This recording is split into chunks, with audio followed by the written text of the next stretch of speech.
All right, welcome to this video. Today I'm going to be talking a little bit about Jordan Peterson versus Marvel Comics. Now, I am a huge fan of Marvel Comics. In fact,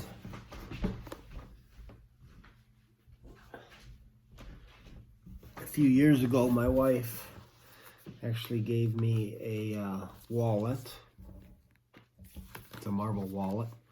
I would have been a little bit happier if she gave me a DC comic wallet, but I can't. How can I argue with that? Look at that, Marvel. It's pretty nice of her. It was for Valentine's Day, so that was pretty cool. But I wanted to talk about a little bit about Jordan Peterson and the whole world surrounding this Marvel Comics thing that's going on. I'm actually just currently reading his new book, Beyond Order. I actually went to see him in Edmonton as well a few years ago. He's probably the only guy that I would pay to go listen to for like 4 hours straight of speaking. Like there's no breaks or anything like that. I thought it was actually amazing that somebody could talk that long and people would actually pay to go see him. Now we have a Marvel comic where they have the Red Skull in it, and I haven't read the comic. I might go out and buy it.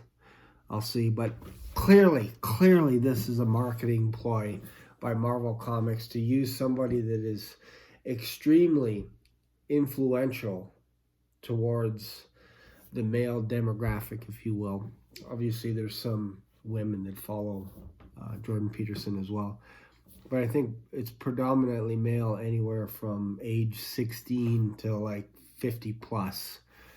That's pretty clear. So I think what's happening is Marvel Comics is capitalizing on this. And who is someone that is very influential to young people? Jordan Peterson. Okay, how can we get someone to go out and buy our comics and generate some kind of buzz, if you will? Let's use the Red Skull. And it's actually mind-boggling, but in some ways it's genius, because if they're going to sell a ton of comics because of this and then retract it later, they're all for the better, because people love Marvel Comics, and you just need an excuse to go out and buy a comic. I don't think they're trying to do it maliciously. I think they're just trying to make a ton of money, honestly. But it is weird. And I think there could be a case that you can argue the idea that they're stereotyping Jordan Peterson as some kind of a neo-Nazi and all this kind of stuff. And clearly, he has not anything to do with that. So it's kind of weird to be playing this game of a guy that is probably one of the nicest people on the planet. Like, you wouldn't do that with Mother Teresa. You wouldn't compare her to Nazism or Hitler or the KKK or anything like that, white supremacy. You just wouldn't go down that road. And I don't think you would do that with Princess Diana or anything like that. Just for some reason, Jordan Peterson is a target, and he's got a huge target on his back, and I can't quite figure out why, other than if it's the left. I don't know. You know, you can argue, is it the left extremists that are trying to target Jordan Peterson and try and take him out with social media and, you know, give him a bad name and all this kind of stuff. But what's interesting is the more that you try and put down anything that Jordan Peterson is doing, the more that people are going to gravitate towards him, and they're going to buy his books as well.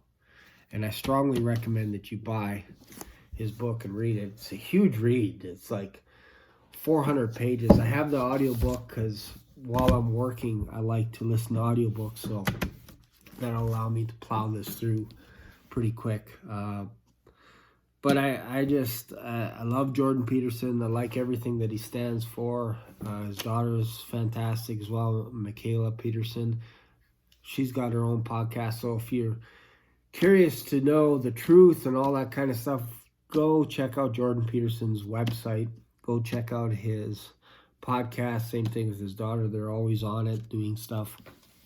And but I just think it's a huge marketing ploy with Marvel Comics to do something like this. It feels like, again, you could build a case that this feels a little bit underhanded, like a little bit cunning, a little bit tongue-in-cheek, where you're like, yeah, you know what? People are just going to laugh because it's so extreme to make Jordan Peterson like the Red Skull. And it's extremism 101.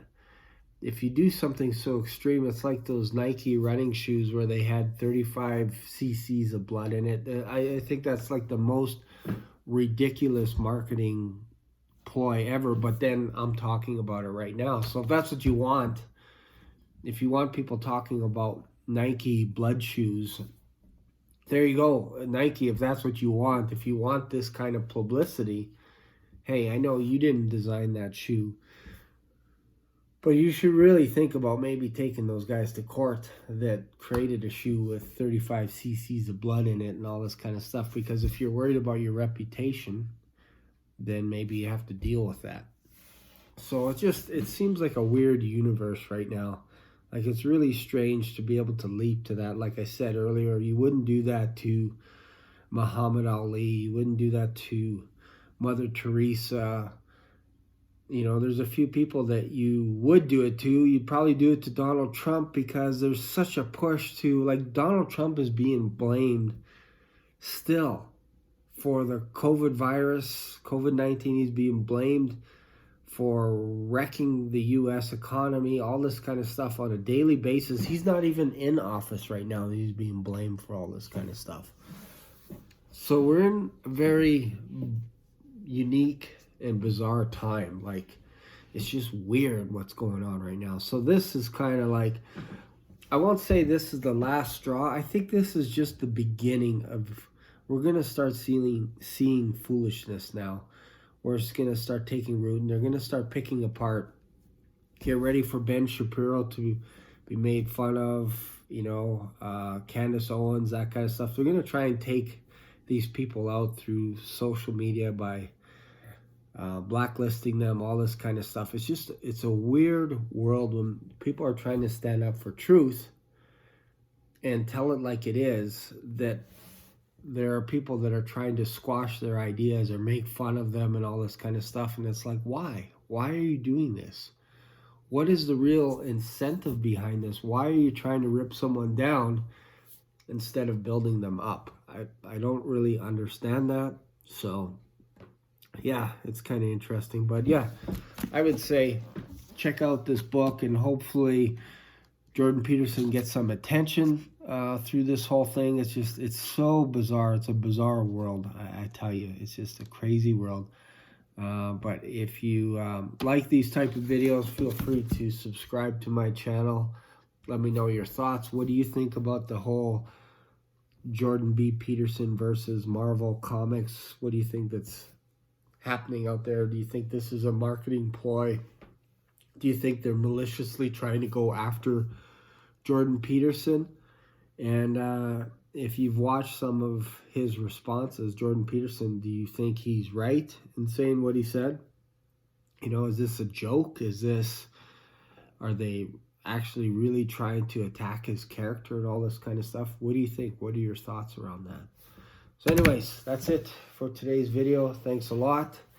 And if you have purchased a comic, the Marvel comic, let me know that as well in the comments. I'd be curious to know what's in it and all that kind of stuff. And if it's true, if they're actually using parts of the book, let me know that as well. And thanks a lot for watching, and I'll see you in another video. Bye for now.